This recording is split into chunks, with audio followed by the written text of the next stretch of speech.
Assalamualaikum warahmatullahi wabarakatuh.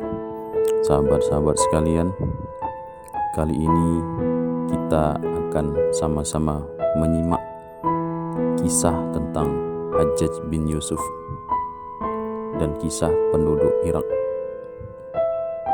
Ketika Hajjaj bin Yusuf berhasil menguasai Irak, ketika itu dia menugaskan seseorang untuk menjabat sebagai wakilnya dan mengatur rakyat Irak.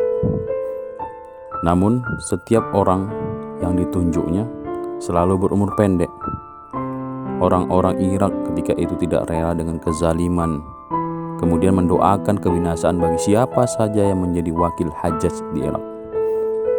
Dan doa mereka pun selalu dikabulkan oleh Allah Subhanahu wa taala. Kemudian Hajjaj memutar otaknya. Dia berpikir bagaimana supaya seluruh penduduk Irak itu tidak lagi menjadi orang-orang yang makbul doanya. Maka dia memerintahkan kepada seluruh penduduk pada waktu itu untuk memberinya masing-masing sebutir telur ayam dan diletakkan di halaman masjid. Ia bilang dia sangat membutuhkannya. Kemudian penduduk Irak yang menganggap bahwa itu adalah suatu hal yang sepele, bukan merupakan sebuah kedurhakaan kepada Allah Subhanahu wa taala. Kemudian mereka membawa apa yang diminta oleh Hajjaj bin Yusuf. Berbondong-bondonglah mereka datang menuju masjid jami tersebut dengan sebutir telur di tangan masing-masing. Kemudian meletakkan telur-telur tadi di beranda masjid. Setelah seluruh penduduk meletakkan telur-telur yang mereka bawa, kemudian Hajjaj bin Yusuf mengatakan bahwasanya silahkan penduduk tadi masing-masing membawa pulang telur-telur itu. Kemudian masing-masing penduduk tadi dalam hatinya bertanya, apa sih yang diinginkan oleh Hajjaj bin Yusuf ini? Lalu mereka mengambil telur-telur tadi masing-masing satu dan membawanya pulang. Dalam hati Hajjaj bin Yusuf merasa puas. Dia tersenyum karena rencananya berhasil. Sampai di rumah, penduduk tadi memasak telur seperti biasa. Ada yang direbus, digoreng, dan lain sebagainya, tanpa ada merasakan kejanggalan. Kemudian mereka menjalani hari-hari seperti biasa. Seperti biasa mereka juga mendoakan kebinasaan bagi wakil-wakil Hajjaj yang ada di Irak. Hari berganti, minggu berlalu, penduduk Irak menunggu kebinasaan penguasa baru.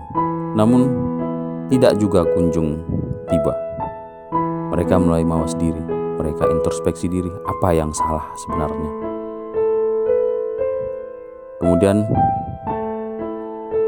mereka akhirnya menyadari bahwasannya sebab dari tidak makmulnya lagi doa-doa mereka adalah karena mereka sudah memakan telur yang bukan hak mereka. Telur yang terkumpul tadi menjadi tercampur, dan yang mereka bawa jelas bukan milik mereka.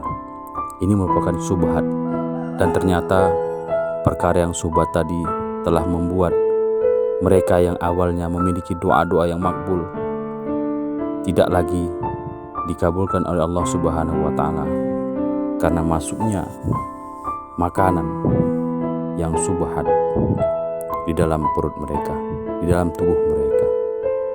Sahabat sekalian, adapun hikmah dari kisah ini adalah jangan sampai kita membawa pulang rezeki yang tidak halal untuk keluarga kita. Dan hikmahnya juga adalah bagaimana rezeki yang tidak halal tadi, makanan yang haram tadi, bahkan yang syubhat tadi bisa menghalangi doa-doa kita. Terkadang kita merasa sudah berdoa kepada Allah Subhanahu wa taala, sudah mengoptimalkan doa kita, tapi Allah Subhanahu wa taala belum mengabulkan doa-doa kita. Mari sama-sama introspeksi diri, barangkali ada benda-benda yang syubhat atau benda-benda yang haram yang sampai ke rumah kita atau bahkan sampai masuk ke dalam aliran darah kita melalui makanan. Mari sama-sama kita berhati-hati, waspada, senantiasa introspeksi diri. Semoga kisah ini membawa hikmah bagi kita semua. Assalamualaikum warahmatullahi wabarakatuh.